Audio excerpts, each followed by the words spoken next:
নমস্কার বন্ধুরা, আকাশের রান্নাঘরে আপনাদের সবাইকে স্বাগত। আজকে দেখুন আমি ওলকপি নিয়েছি, ওলকপি দিয়ে আর চিংড়ি মাছ দিয়ে তরকারি করে দেখাবো।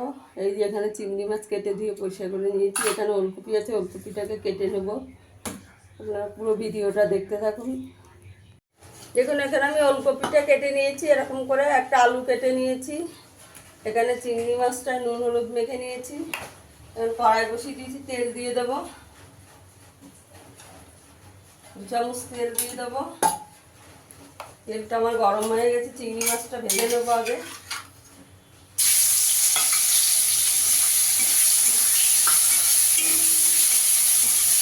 চিংড়ি মাছটা একটু হালকা করে ভেজে নেবো।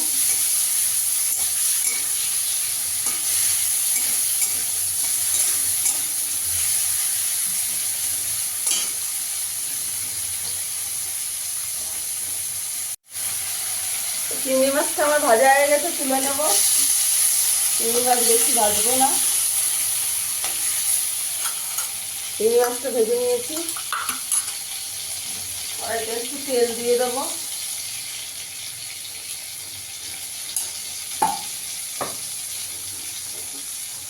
একটা তেজপাতা ফোড়ন দিয়ে দেবো, একটা শুকনো লঙ্কা দিয়ে দেবো,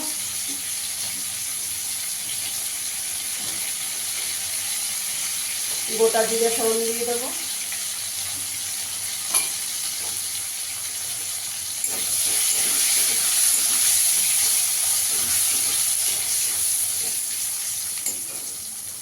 এখানে ওলকপি আলুটা দিয়ে দেবো।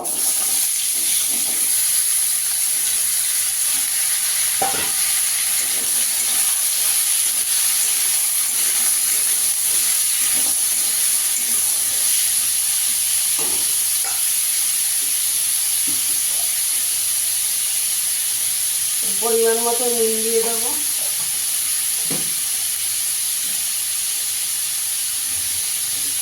ওটা হলুদ দিয়ে দেবো।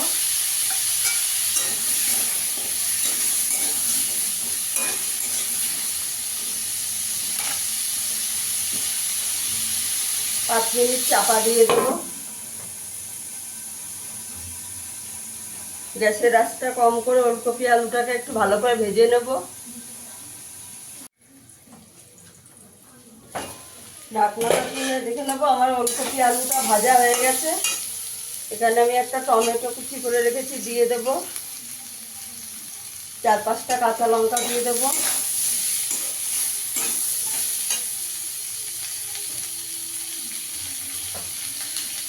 এক চামচ আদা গ্রেট করে রেখেছি, দিয়ে দেবো।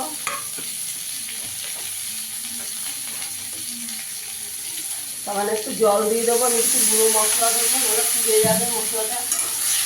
আপনারা চাইলে সেদ্ধ করেও করতে পারেন, আমি সেদ্ধ করিনি। 1 চামচ ধনের গুঁড়ো দিয়ে দেবো, 1 চামচ জিরের গুঁড়ো দিয়ে দেবো, কাশ্মীরি লঙ্কার গুঁড়ো দিয়ে দেবো 1 চামচ।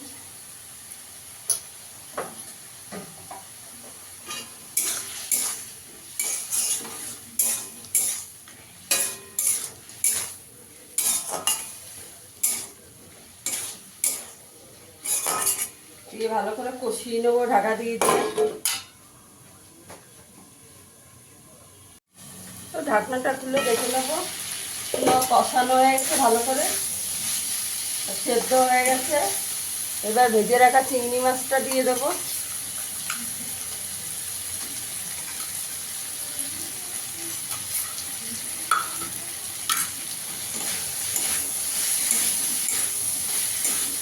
একটু গরম জল করে রেখেছি, দিয়ে দেবো।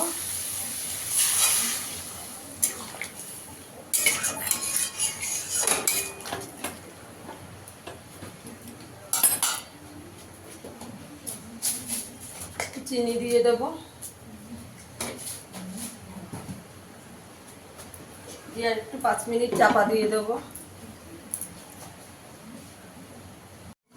ঢাকনাটা তুলে দেখে নেবো আমার চিংড়ি মাছ দিয়ে ওলকপির তরকারিটা হয়ে গেছে। একটু গরম মশলা দিয়ে দেবো, গরম মশলা দিয়ে দিয়েছি। একটু ঘি দিয়ে দেবো।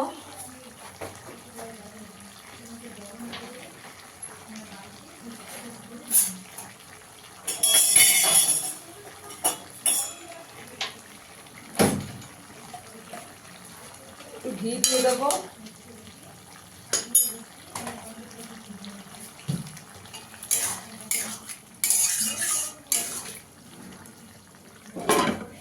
গ্যাসটা বন্ধ করে দেবো। এবার আমি সার্ভ করে দেখাচ্ছি। দেখুন বন্ধুরা, আমার ওলকপির তরকারিটা হয়ে গেছে। আমার ভিডিওটা যদি ভালো লাগে লাইক করবেন, শেয়ার করবেন, চ্যানেলটিকে সাবস্ক্রাইব করে নেবেন। ফিরে আসবো আবার কোনো নতুন ভিডিও নিয়ে। সবাই ভালো থাকবেন, সুস্থ থাকবেন। ধন্যবাদ।